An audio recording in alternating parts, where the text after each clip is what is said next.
আসসালামু আলাইকুম। যেসব চোরেরা তেল মজুত করতেছে অবৈধভাবে, তারারে কিন্তু বিশেষভাবে ধন্যবাদ জানানো দরকার।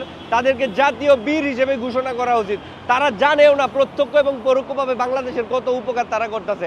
বেতো বাঙালি হেরার কর্মের জিনিসটা বুঝতেছে না, তারা কত উপকার করতেছে। মনে করেন তারা যদি তেলটা চুরি করে আটকা না দিত, তাহলে কিন্তু খরচ করে লয়। খাওয়া বাঙালি 2 লিটারের মধ্যে 4 লিটার খরচ করল। তাদের অর্থনীতির চাকা কিন্তু স্থবির হয়ে গেল। এরপরে এই যে তেল না পায়া গাড়ি ঠেলতেছে টপ টু বটম, সবারই কিন্তু জয়েন্টে জয়েন্টে পয়েন্টে পয়েন্টে এক্সারসাইজ হইতেছে, ব্যায়াম হইতেছে।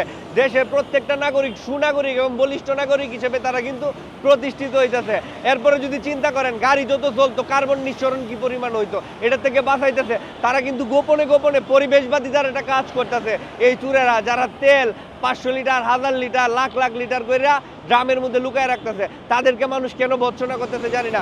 আমি তাদেরকে প্রশংসা করতেছি এবং কায়মানুবাক্যে তাদের জন্য দোয়া করি, তারা যেন এই জিনিসটা চালায় যাইতে পারে, তাদেরকে নির্বিঘ্নে চুরি করার সুযোগ দেওয়া হোক।